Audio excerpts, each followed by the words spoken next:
Of his own free will. He was probably following an entirely different goal than he made you believe. Consider, if demons plan, then they probably do so for the very long term, from an eternal point of view. A single human lifespan is not a period worth mentioning. With his help, the first paladin can arise, without the last of the awakened and I being forced to kill one another. He will release one of our souls. A small price to pay for giving him access to our sphere. And in your place, I would not be too sure that you will survive the whole thing. If there is still one last awakened, they will hardly give up the immense power that the gift, or better said, the demon, provides them. Whose will is that strong? That would have to be true love. And honestly, do you consider that a sufficiently reliable factor? You know of the merging of the demonic gifts? The first paladin. It's a shame that you, of all people, have been chosen. You've been such an interesting case study. Perhaps you can continue to study me. The awakened no longer need to kill one another. You really believe that it will be that easy? That the paladin will arise, and that which rumbles over there will withdraw in fear? I have never come across any demon worth mentioning that would have allowed a once-promised soul to escape. You mean someone will have to sacrifice himself? I'm afraid so. The fundamental irony of vulgar Barbaradian preaching rhetoric. From the seven grows the paladin. His first great feat, he eliminates himself. Fabric for an ancient tragedy, if you ask me, but forget about that.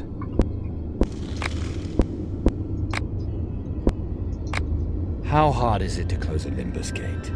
It depends on the size. These things can grow once they are open, and if an entity worthy of being taken seriously wants to pass through it, they'll do all they can to keep the corresponding gate open.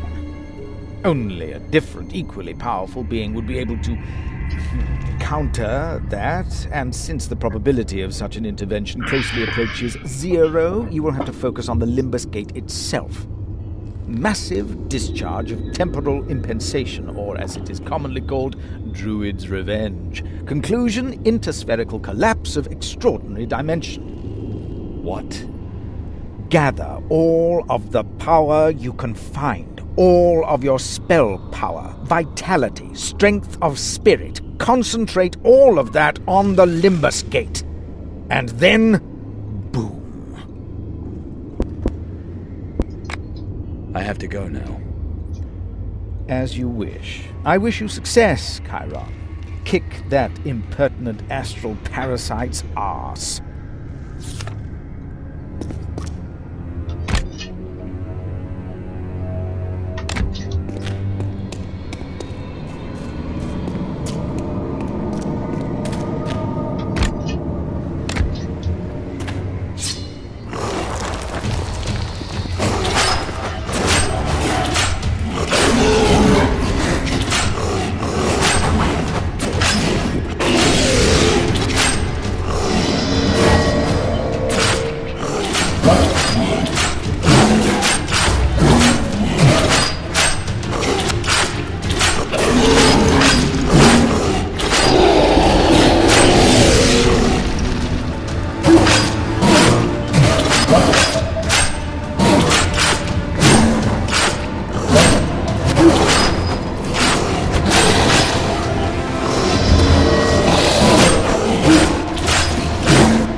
Chiron, The traitor. I knew you'd come. The trap has sprung. Calandra will be pleased.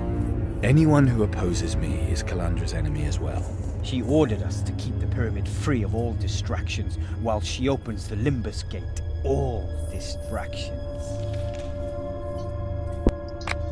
It was never about the revolution with you, and not about the truth either.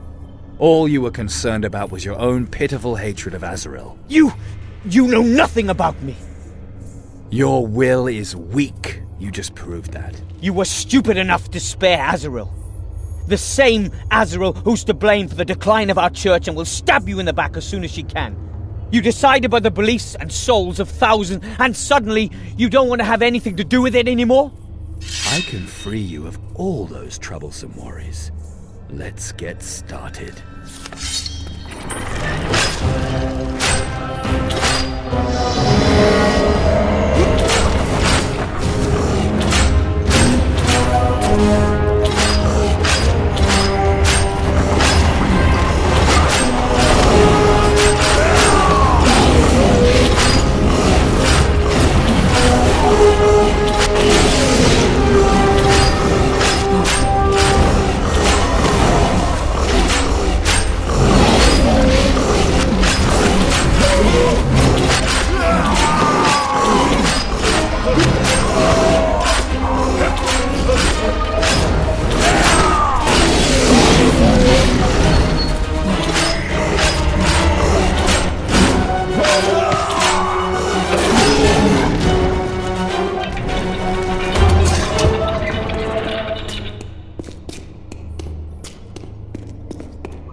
Welcome, mortal. Welcome to the Limbus. Let her go. Calandra's soul was never part of our deal. Silence, mortal. I gifted you richly for your services. We are even. The girl fulfills the destiny I gave her when she was born. Borborite, or whomever she has thrown it away on, may have her soul. But your purpose is already fulfilled. I shall pass through her gate into the next era, and your world will accompany me.